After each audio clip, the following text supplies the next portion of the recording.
উত্তর ২৪ পরগনার দেগঙ্গার চাঁপাতলা গ্রাম পঞ্চায়েতের চাঁদপুর গ্রামে স্কুলের জমিতে বাড়ি তৈরির অভিযোগ। চাঁদপুর গ্রামে মণ্ডল পরিবারের একটি বড় পুকুর সহ বিঘে দশেক জমি রয়েছে।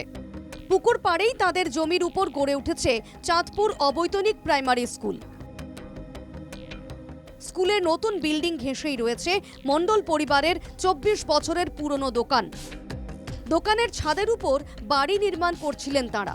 অভিযোগ, স্কুলের জমির উপর বাড়ি তৈরি করছে মণ্ডল পরিবার।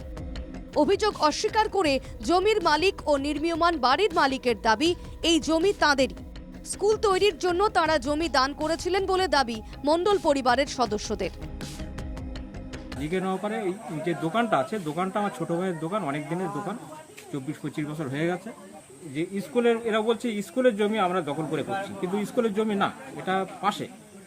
এই স্কুলের জমি যেটা দান করেছিল বাবা, সেটা মানে আমার বউকে ওদের বলে বৌমাকে চাকরি দেবো, মাস্টারমশাই বলেছিল, মাস্টারমশাই চাকরি দেওয়ার নাম করে স্কুলটা নিয়েছিল। স্যার, আমি স্কুলের জমির উপরে বিল্ডিং করছি না, আমার নিজের জমির উপরে আমি বিল্ডিং করছি। ২৪ বছরের পুরনো দোকানের উপরে আমি নির্মাণ বাড়ি করছি। না, এটা দখল না, এটা আমাদেরই জমি।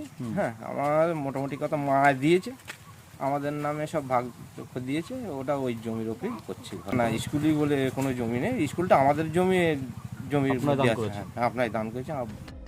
বেআইনি নির্মাণ নিয়ে নবান্ন থেকে কড়া বার্তা দিয়েছিলেন মুখ্যমন্ত্রী। আমি রাস্তা দিয়ে গেলে যদি আমি দেখি কোথাও এনক্রোচমেন্ট হচ্ছে, যখন হচ্ছে সঙ্গে সঙ্গে কেন আমরা অ্যাকশন নিচ্ছি না? মুখ্যমন্ত্রীর হুঁশিয়ারির পরেই নড়ে চড়ে বসে প্রশাসন, পুরসভা।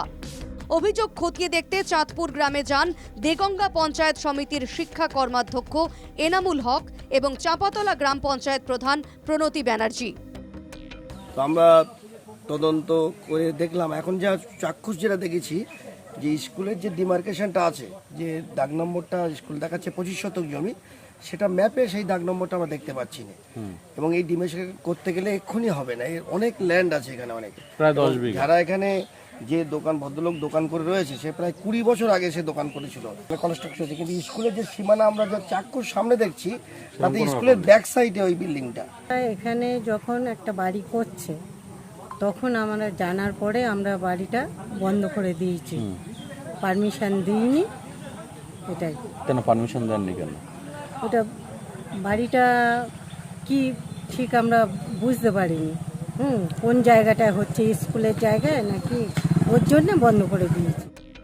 মুখ্যমন্ত্রীর হুঁশিয়ারির পর পঞ্চায়েত তৎপর হলেও শীঘ্রই পঞ্চায়েত থেকে অনুমতি নিয়ে বাড়ির কাজ আবারও শুরু করবেন বলেই দাবি নির্মীয়মান বাড়ির মালিক শখের আলীর। দীপঙ্কর ভৌমিকের রিপোর্ট, NKTV বাংলা, দেগঙ্গা।